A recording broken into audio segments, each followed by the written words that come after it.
전 만화 메이커 하면 뭐라고 부릅니까? 백화점 왕이라 그러죠. 백화점 왕. 세계 최초로 백화점을 만든 분이 세계 최고의 백화점을 운영하면서 미국의 10대 부자 안에 들었던 아주 거부였습니다. 어렸을 때는 가난한 벽돌공의 아들로 태어나서 어려도 힘들게 일하면서 공부를 했어요. 그러나 정말 하나님을 정말 신실하게 섬겼던 아들이었고, 하나님께서 이와 같이 복을 주시고 많은 일들을 하게 하셨습니다. 그가 훗날 이렇게 고백을 했죠. 저는 오늘까지 무려 3만 26일을 살아오면서 투자하는 것마다 많은 이윤을 남겼습니다. 그러나 제가 투자한 것 중에서 가장 위대한 투자는 12살 때 $2 50센트를 주고 빨간 가죽 성경을 산 것입니다. 태어나서 처음 가져본 제 성경입니다. 이 낡은 성경이 오늘의 나를 만들어 주었습니다. 여러분, 하나님께 복 받기를 바라십니까? 여러분, 하나님께 축복받기를 바라십니까? 네. 그럼 뭘 가져야 되겠어요? 성경인데 어떤 성경이요? 내 성경. 내 성경. 자기 성경. 여러분, 12살 때야 자기가 벽돌 하나 나른 거 조금씩 모아가지고 1년인가 넘게 모아가지고 성경, 자기 성경을 샀다는 그 성경이 오늘의 나를 만들어줍니다. 그런데 요즘은 성경이 너무 많죠. 성경 없는 사람이 사실 거의 없어요. 내가 산 것도 있고 선물로 받은 것도 한두 가지가 아니고. 근데 문제는 뭡니까? 성경은 많은데, 성경은 있는데 성경을 읽지를 않는 거예요. 세계 최고의 베스트 성경이, 베스트셀러가 뭐예요? 성경이에요. 근데 최고의 문제는 뭐예요? 안 읽는다는 거, 소장한다는 거, 가지고만 다니는 거예요. 그러니까 성경은 있는데 성경을 읽지 않고, 그러다 보니 성경을 알지를 못합니다. 제가 오늘 여러분에게 여쭙겠습니다. 여러분, 성경을 아십니까? 꿀먹은 벙어리가 되셨습니다. 자, 오늘 본문 20절에 말씀합니다. 먼저 알 것은 성경의 모든 예언은 어떻게 해요? 사사로이 풀 것이 아니다 라고 했어요. 사사로이 풀지 말라는 것은 임의로 제 멋대로 자기 마음대로 해석하려 해서는 안 된다 라고 하는 거예요. 성경을 읽고 성경을 공부하되 성령의 조명을 받으라 라고 하는 것입니다. 혼자 읽는 것도 좋지만 함께 읽고 나누는 것이 더욱 좋고, 건강한 교사의 지도를 받으면 더욱 안전하다라고 하는 것입니다. 저는 내일부터 뭘 하려고 그래요? 성경 통독 사전회를 하려고 합니다. 여러분과는 상관없는 일이겠죠. 남목사하고만 상관없는 일이겠죠. 4박 5일 동안 성경 66권을 창세기부터 요한계시록까지 성경 전체를 이번엔 개관하면서 함께 읽어나갈 것입니다. 저는 각자 읽는 속도가 달랐어요. 빨리 읽는 사람은 목요일이면 끝내고, 늦게 읽는 사람은 구약도 다 못 끝내고 내려왔어요.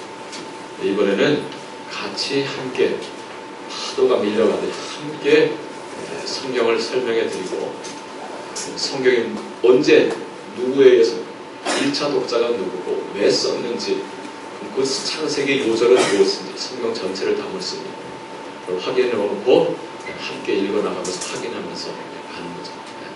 그러면서 성경 전체를 읽어나가려고 합니다. 이를 위해서 지난 한 주간 제가 기도원에 좀 다녀왔습니다. 어떻게 여러분에게 이 성경 전체의 숲과 그리고 나무를 보여줄 수 있을까? 자, 이것을 미리 준비하기 위해서였습니다. 물론 여러분, 이 성경 통독 사경에 제가 부목사님들께 맡길 수도 있습니다. 그러나 제가 이것을 직접 인도하고자 하는 데는 이유가 있습니다. 제가 성경을 알고 싶어서입니다. 제가 1990년도에 소명을 받고 이듬해 장로의 신학대원에 진학을 해서 신학을 공부한 지가 벌써 25년이 지났습니다. 2000년 목사 안수를 받고부터 목사로서 지낸 지만 16년이 지나갑니다. 2008년도에 사임을 하고 코나 YM에 가서 SBS 바이블 스쿨을 1년 동안 성경만 집중적으로 1년 동안 공부를 했습니다. 그리고 여러분의 부름을 받고 2010년 말에 돌아와서 새벽 예배를 인도하면서 성경을 창세기부터 요한계시록까지 매일 한 장씩 묵상하고 그것을 가지고 말씀을 증거했습니다. 벌써 한 번 돌았고 두 번째 접어들고 있습니다. 그럼에도 불구하고 아직도 돌아보면 모르는 것이 참 많다라고 하는 거예요.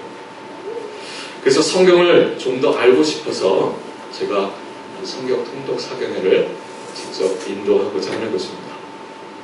에스라 성경연구원을 지도하시는 분이 계세요. 노우어 목사님이라고. 저도 처음 성경 통독을 그분 아래서 했었습니다. 20여 년 전에. 그분이 우리나라에서 최초로 성경 통독 사경회를 시작하신 분이었습니다. 그러니까 1977년도입니다. 그분이 쓴 책의 머리말을 보면 당신도 그때 성경 통독 사경회를 인도한 까닭이 어디에 있었느냐?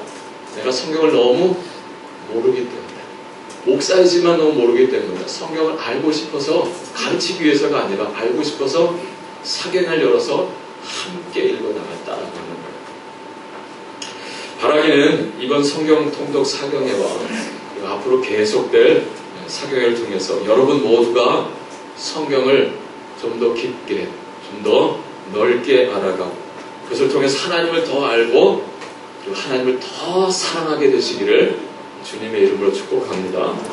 또한 말씀을 통해서 이전에 경험하지 못했던 놀라운 치유와 회복을 여러분 또한 경험할 수 있게 되기를 주님의 이름으로 축복합니다.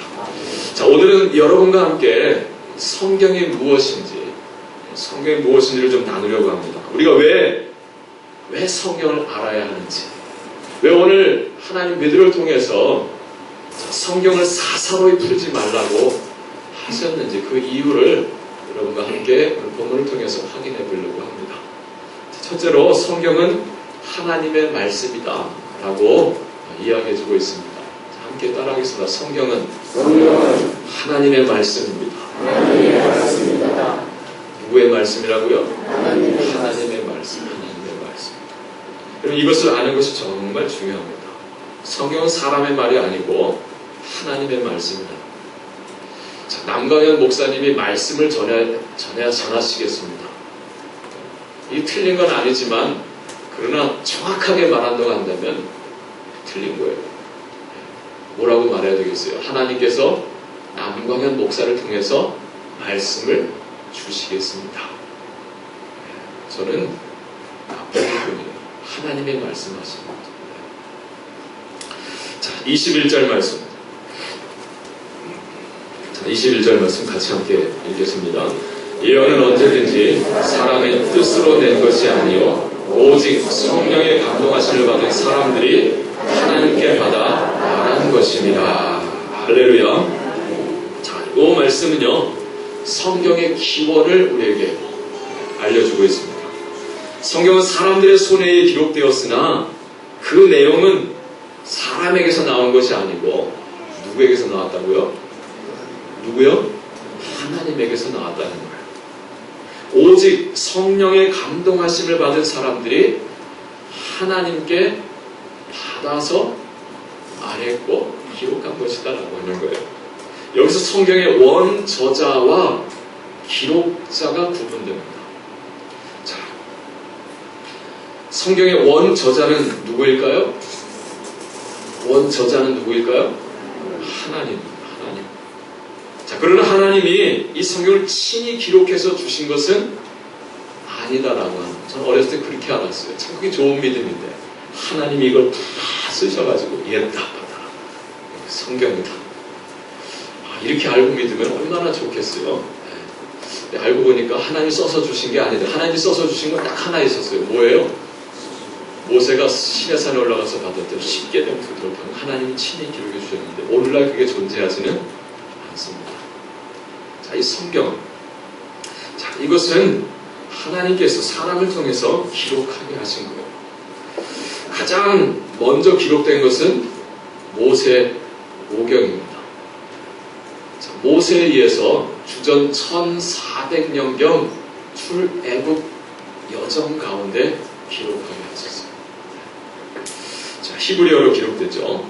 자, 가장 늦게 기록된 것은 무엇입니까? 요한계시록입니다. 주후 100년경 요한에 의해서, 제자 요한에 의해서 기록되고 헬라어로 기록되어 있습니다.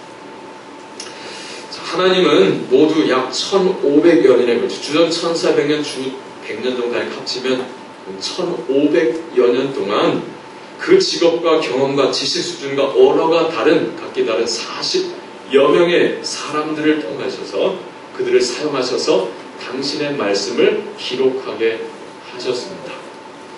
자, 때문에 성경은 사람의 말이 아니고 누구의 말씀이라고요? 하나님의 말씀이라고 하는 거예요. 이것을 아는 것이 무엇보다도 중요합니다. 이것을 모를 때 우리는 하나님의 말씀을 어떻게 해석할 수 있게 되느냐? 사사로이 풀 수 있게 됩니다. 사사로이. 여기서 하나님의 말씀, 하나의 음성을 찾으려고 해야 되는데 사람의 말을 찾는 사람입니다. 여러분, 이런 재미난 이야기가 있잖아요. 신학교 수업 시간이었습니다. 신신학을 공부하고 온 교수님께서 수업을 하시는데 이스라엘 백성들이 홍해 바다를 건넌 것은 사실 바다를 건넌 것이 아니라 뭘 건넜다 그랬어요? 갈대숲을 지난 것이다. 이렇게 가르쳤습니다. 히브리어로 홍해를 얌숲이라고 합니다. 얌숲. 얌 하면 히브리 말로 바다란 말이고 숲은 갈대란 말이에요. 갈대. 그러니까 홍해라고 하는 것은 갈대바다다라고 하는 거죠. 얌숲, 갈대바다. 여러분, 바다라고 하는 것은 비유적인 표현이에요. 그분 설명입니다. 갈대가 바다처럼 넓게 펼쳐져 있어서 갈대바다다 그랬다는 거예요. 얌숲. 여러분, 갈대가 익으면 색깔이 어떻게 돼요?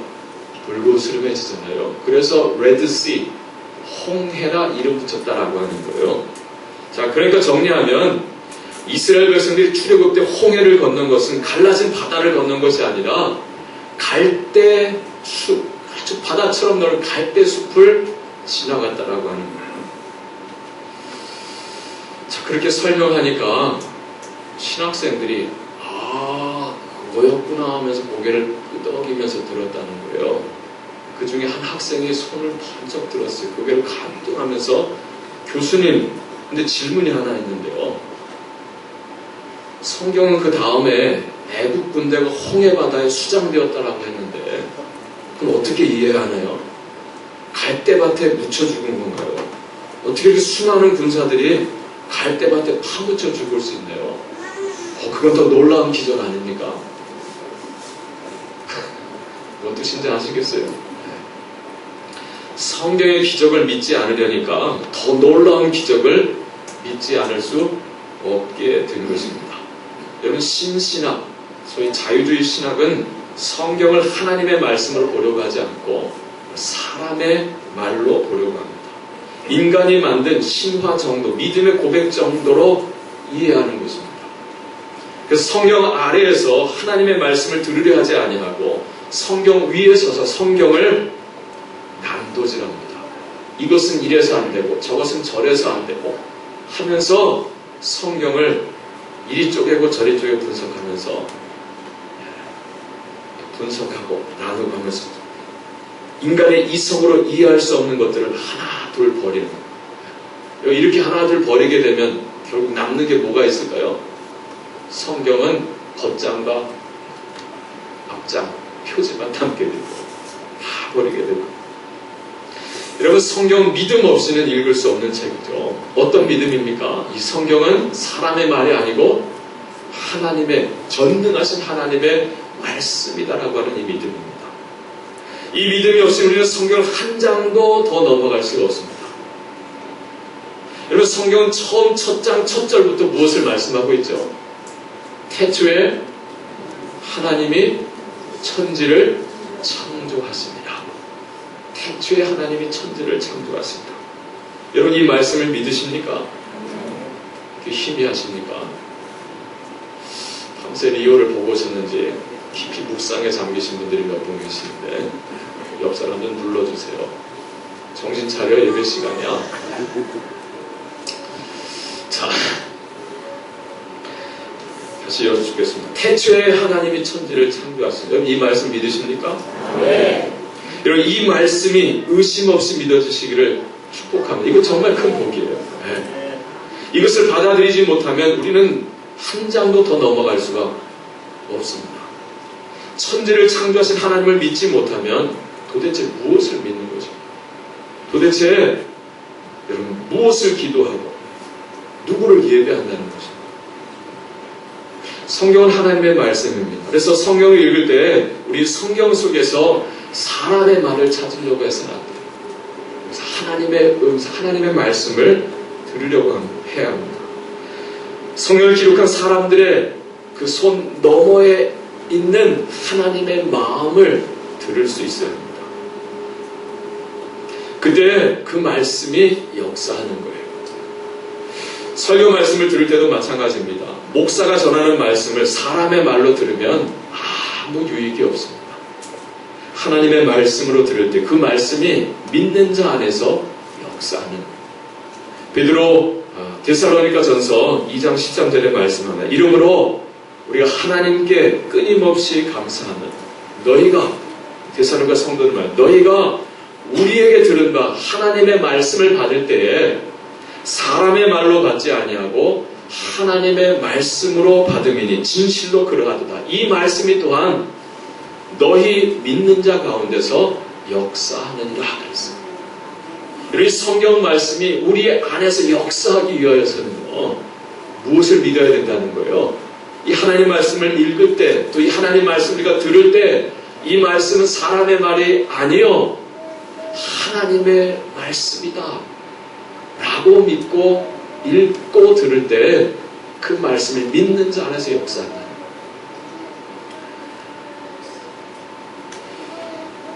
그런데 여러분, 이 말씀은 사실 여러분보다 목사인 제가 더 두렵고 떨리는 마음으로 들어야 할 말씀입니다. 말씀드린 대로 저는 하나님의 말씀을 대언하는 자입니다. 저는 말씀을 전하는 나팔일 뿐이에요. 저는 여러분이 말씀을 들을 때에 제가 전하는 말씀을 남방연의 말이 아니라 하나님의 말씀으로 받아들이도록 저는 증거해야 합니다. 그러기 위해서는 말씀만 잘 준비하고 전한다고 될 일이 아닙니다. 말씀을 전하는 제 자신을 잘 지켜야 하죠. 말씀을 전하는 나팔인 제가 경건해야 되고 신실해야 되고 깨끗해야 합니다. 물론 저도 인간인지라 완벽할 수는 없지만 그러나 진실해야 되고 신실해야 되고 성실해야 하죠. 제가 여러분 앞에 신실하지 못하고 진실하지 못하고 성실하지 못하면 말씀을 듣는 여러분 안에 뭐가 일어납니까? 충돌이 일어납니다. 충돌. 지나 잘하지. 지나 잘하지. 이런 마음이 여러분 안에 들어 충돌이 일어나는 거예요. 그때부터 말씀이 하나님의 말씀으로 들리지 아니하고 사람의 말로 남광현 목사의 말로 들리는 거예요. 그래서 시험이 드는 것입니다. 그러나 그 책임을 하나님께서 누구에게 물으실까요? 먼저 저에게 하나님 물으십니다. 성경은 말씀을 전하는 자, 가르치는 자에게 더 큰 책임이 따른다라고 하였습니다. 요즘 새벽에 사무엘하 다윗 이야기를 보고 있습니다. 여러분 다윗이 밧세바와의 사건 이전에는 정말 훌륭했습니다. 그의 말에는 모두가 다 고개를 숙였어요. 순종했습니다. 그런데 이 밧세바와의 사건 이후로 확 달라지죠. 어떻게 달라집니까? 신하들이 그의 말을 듣지를 않습니다. 자식들도 아버지의 말을 듣지를 않습니다. 세상에 큰아들 암논이 이복 여동생인 다말을 범합니다. 자기는 누구를 범했어요? 충성된 부하의 아내를 범했죠. 자기 집 안에서 어떤 일이 벌어지냐? 세상에. 큰아들이 자기 여동생을 범한 거예요. 자, 그런데 성경을 보면 그 소식을 듣고 다윗이 화를 낼 뿐 자식을 불러서 야단을 치지 못합니다. 왜 그랬을까요? 권위가 무너진 거예요. 가르칠 능력, 자격을 상실해버린 거예요. 화만 날 뿐 가르치지 못합니다. 자, 나중에 어떤 일까지 벌어지면 아들 압살롬이 아버지 목에 칼을 들이대고 반란을 일으킵니다. 자식들 간에 칼부림이라고 서로 죽이고. 무엇 때문입니까? 아버지 다윗이 말씀에 신실하지 못했기 때문입니다. 함께 망하는 거예요. 여러분, 오늘 한국교회의 문제점은 90%는 목회자들의 책임입니다. 저는 적어도 그렇게 생각해요. 말씀대로 살지 않는 것입니다. 너무 세속화되었어요. 그러다 보니까 목사나 성도들이나 신앙에 생명이 없습니다. 선명한 무엇이 없어요. 맥이 없습니다. 야성도 없고 희미합니다. 이제는 신앙이 그냥 문화가 되었습니다. 걸치고 다니기에 좋은, 그리고 남들 보여주기에 좋은 멋진 옷 정도가 되어버린 거예요. 하나님을 예배하지만 하나님은 없고 사람만 있습니다. 소명은 없고 욕망만 있습니다. 사명과 봉사는 사라지고 사람들끼리에, 믿는 사람들끼리에 즐거운 유희만 남았습니다. 이것이 오늘 한국교회가 병들어가고 있는 모습입니다. 이유가 무엇입니까? 말씀이 그 속에 없는 거예요. 목사는 말씀을 많이 전하고 성도들은 말씀을 많이 듣는데 거기에 하나님의 말씀이 없어요. 사람의 말만 있는 거예요. 사람의 말. 때문에 오늘 여러분에게 간곡히 부탁을 드립니다. 여기 여러분 앞에 있는 이 남광현 목사가 여러분 마음에 충돌을 일으키는 목사가 되지 않도록 저를 위해서 많은 기도와 또 지도를 부탁을 드립니다. 저뿐만 아니라 여러분 앞에 부름받은 모든 주의 종들을 위해서 아낌없는 기도와 잘못을 와서 충고도 지도도 해주시기를 부탁드립니다. 이것은 제가 살고 여러분이 살기 위한, 한국교회가 살기 위한 것입니다. 자, 다시 한번 정리하면서 새기겠습니다. 성경은 누구의 말씀입니까? 하나님의 말씀입니다. 설교는 전하는 자나 듣는 자에게는 누구의 말씀이 되어야 합니까? 하나님의 말씀이 되어야 합니다. 광성교회에 이와 같은 은혜가 다시금 회복되기를 축복합니다. 자, 두 번째로 성경은 무엇이냐? 성경은 예수 그리스도를 말씀한다 라고 하는 것입니다. 함께 따라 성경은 그리스도를 말씀합니다. 자, 요한복음 5장에 보면 베스다 연못가에서 있었던 일입니다.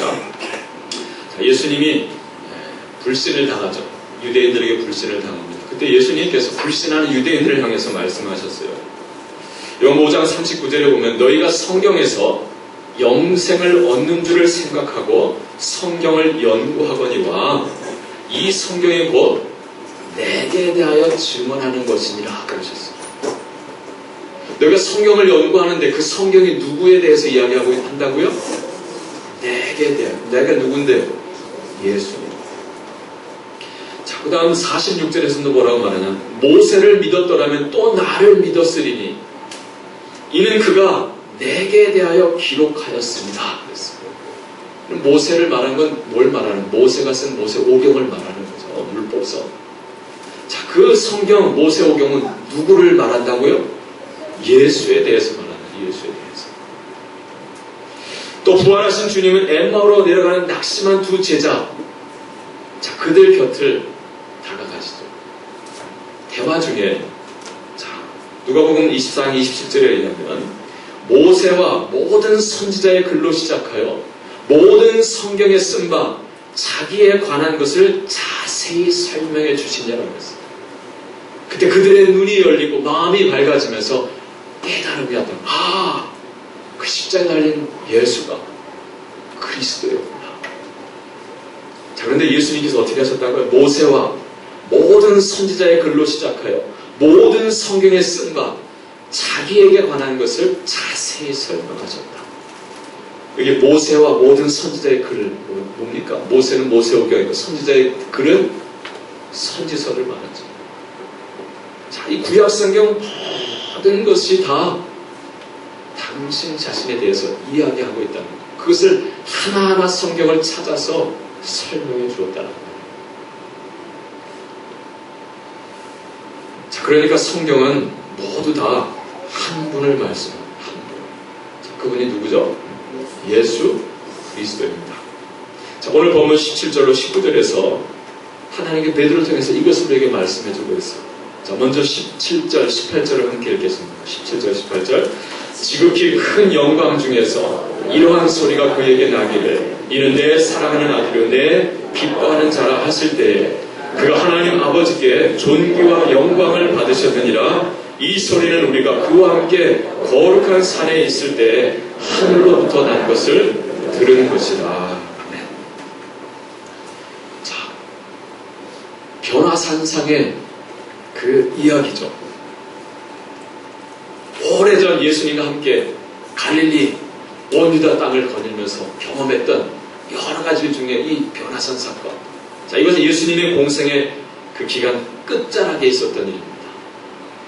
제자들의 관심이 여러 가지로 흩어질 때였어요. 그때 하나님은 이 사건을 통해서 제자들의 관심을 하나로 모아주셨습니다.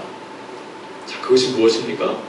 오직 예수의 말씀만 들으라라고 하는 거예요. 오직 예수님만 바라보라라고 하는 것이죠. 이는 내 사랑하는 아들이요 내 기뻐하는 자라. 하늘로부터 음성이 들렸다 그랬어요. 여러분, 동일한 사건을 다룬 누가복음 9장 35절 36절에 이렇게 기록합니다. 구름 속에서 소리가 나서 이르되 이는 나의 아들 곧 택함을 받은 자니 너희는 그의 말을 들으라 하고 소리가 그치며 오직 예수만 보이더라. 할렐루야. 오직 예수만 보이더라. 너희는 그의 말을 들으라. 오직 예수만 보이더라. 여러분, 베드로가 오늘 본문에서 오래전 이 변화산상의 경험을 오늘 여기서 다시 말한 까닭이 어디에 있었을까요? 우리가 성경을 읽으면서 우리가 들어야 할 분, 우리가 꼭 만나야 할, 우리가 꼭 보아야 할 분은 오직 한 분, 누구신지를 우리에게 말씀해 주고 있는 거예요. 자, 19절 말씀 같이 읽겠습니다. 19절. 시작. 또 우리에게는 더 확실한 예언이 있어 어두운 데를 비추는 등불과 같으니 날이 새어 샛별이 너희 마음에 떠오르기까지 너희가 이것을 주의하는 것이 옳으니라. 아멘. 갑자기 뭐라고 말해요? 우리에게 더 확실한 예언이 있다는 거예요. 우리 거룩한 산에서 들은 이야기가 있지만 우리에게 더 확실한 예언이 있다. 여러분, 이 더 확실한 예언은 무엇을 두고 한 말일까요? 네? 이건 구약성경 전체를 두고 말해요. 구약성경 30권. 당시는 아직 신약성경이 완성되지도 않았고 확정되지도 않은데 그때 성경하면 구약성경을 말합니다. 자, 근데 그 성경은 어두운 데를 비추는 뭐와 같다 그랬어요? 등불과 같다라고 했습니다. 자, 그러면서 날이 새어 샛별이 너희 마음에 떠오르기까지 너희가 이것을 주의하는 것이 옳으니라 그랬어요. 날이 새어 샛별이 너희 마음에 떠오르기까지 이것을 주의하는 것이 옳다. 여기서 이것은 무엇을 지칭할까요?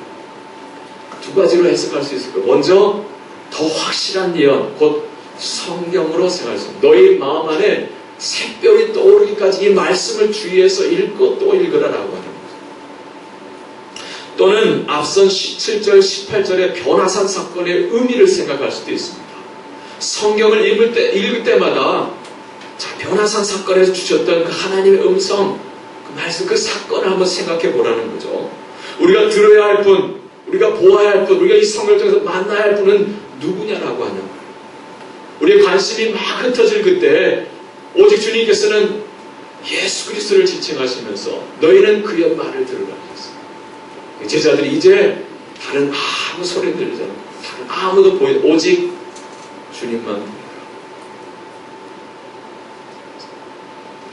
그분을 베드로는 샛별이라고 했습니다. 샛별. 샛별이 너희 마음에 떠오르기까지 거룩한 삶, 거룩한 성경을 읽으라. 이 샛별은 누구일까요? 예수 그리스도입니다. 민수기 24장 17절에 내가 그를 보아도 이때의 일이 아니며 내가 그를 바라봐도 가까운 일이 아니로다. 한 별이 야곱에게서 나오며 한 규가 이스라엘에게서 일어나서 모압을 이쪽에서 저쪽까지 쳐서 무찌르고 또 셋의 자식들을 다 멸하리로다. 한 별이 야곱에게서 나오겠다. 한 규가 이스라엘에게서 일어나겠다. 이 한 규는 통치자의 지팡이를 말하잖아요. 누굴 말하는 걸까요? 장차 만왕의 왕 만주의 주로 오실 예수 그리스도를 말씀합니다. 한 별이 야곱의 혈통에서 나오겠다. 요한계시록 22장 16절에 표준 세번역 성경이 이렇게 말씀합니다. 나 예수는 내 천사를 보내어 모든 교회 이 모든 것을 증언하게 하였다. 나는 다윗의 뿌리에서 돋은 그의 자손이며 빛나는 샛별이다. 누구의 말씀이에요? 다시 오시는 주님이 하십니다. 나 예수는 다윗의 뿌리에서 돋은 그의 자손이며 빛나는 샛별이다. 여러분 그렇습니다. 우리가 성경에서 꼭 만나야 할 분은 예수 그리스도십니다. 우리가 꼭 보아야 할 분, 우리가 꼭 들어야 될 분은 예수 그리스도십니다. 요한은 요한계시록 19장 13절에서 말씀했습니다. 또 그가 피 뿌린 옷을 입었는데 그의 이름은 하나님의 말씀이라 칭하더라. 예수 그리스도의 또 다른 이름이 있는데 뭐라고요? 하나님의 말씀이다. 하나님의 말씀으로 칭하더라. 여러분 예수 그리스도 그분은 말씀이십니다. 육신이 되어 우리 가운데 찾아오신 하나님의 말씀입니다. 구약성경 39권, 신약성경 27권, 신구약 66권 전체는 한 분 예수 그리스도를 말씀합니다. 성경 전체는 장수로는 모두 1189장이라고 해요. 절수로는 31,173절이라고 합니다. 이 모든 장, 이 모든 절은 다 한 분 예수 그리스도를 말씀한다라고 합니다. 구약은 오실 그리스도를 말씀했고 신약은 오신 예수 그리스도를 확증해주고 있습니다. 그리고 이제 완전한 심판자, 완전한 구원자로 다시 오실 그리스도를 말씀해주고 있습니다. 이 예수 그리스도를 통한 하나님의 구원과 하나님의 생명과 하나님의 회복을 성경은 말씀해주고 이게 복음이요, 이게 성경의 주제입니다. 그러니까 성경을 읽으면서 이 예수 그리스도를 만나지 못하면 뭐가 되는 거예요? 꽝이 되는 거예요. 꽝. 아무 소용이, 아무 유익이 없습니다. 가장 불행한 자가 되는 거예요. 왜 그렇습니까? 굽이굽이 흘러가는 저 푸른 강물을 곁에 두고 목말라 죽어가는 인생이 돼요. 성경을 가지고 다니면서도 영이 목말라 죽어. 얼마나 불행한 인생이에요. 성경은 누구의 말씀이라고 했습니까? 하나님의 말씀. 또한 성경은 누구를 말씀한다라고 했습니까? 예수 그리스도. 이것을 아시고 늘 성경을 읽으실 때마다 여러분 마음에 밝은 샛별이 늘 반짝반짝 빛나시기를 주님의 이름으로 축복합니다. 네. 자, 세 번째로 성경은 뭐냐? 예언의 말씀이다라고 하는 거예요. 함께 다 성경은 예언의 말씀입니다. 자, 19절로 21절에서 베드로는 예언이라고 하는 말을 반복해서 사용하고 있습니다. 각 절에 한 번씩 사용하고 있습니다. 예언. 예언을 헬라어로는 프로페테이아라고 합니다. 프로페테이아. 그래서 영어로 뭐라고 번역됐냐면 프로페시라고 하죠. 프로페시. 자, 미래를 내다보고 점친다는 의미의 프레딕션이라고 하지 않았고요. 제가 오늘 주부에 설교 외화문에 했었지만 거기 프로페시라고 이렇게 영어 성경을 말하고 있습니다. 여러분 한자로 보면 예언하면 두 가지가 있습니다. 하나는 미리 예자를 쓴 예언이 있고 하나는 맡길 예자를 쓴 예언이 있습니다. 다 읽을 땐 예언인데 한자로 보면 달라요. 미리 예자 예언은 뭐예요? 말 그대로 미래의 일을 점치듯 미리 말해주는 것을 말합니다. 프레딕션입니다. 미리 말해주는 것. 하지만 맡길 예자 예언은 무엇입니까? 하나님이 맡겨주신 말씀을 대언하는 것입니다. 전하는 거예요. 이게 프로페시입니다. 이게 예언입니다. 1956년도에 나온 우리 국한문 성경은 이 예언을 미리 예자 예언으로 번역을 했어요. 근데 이보다 늦게 나온 일본어 성경은요, 맡길 예자 예언이라는 단어로 번역을 했습니다. 그래서 요즘 학자들은 미리 예자가 아니라 맡길 예자 예언으로 옮겨야 된다, 이렇게 말을 합니다. 그럼 이것은 매우 중요합니다. 왜냐하면 성경의 말씀은 예언인데 이 예언은 미래만을 다루지 않는다라고 하는 거예요.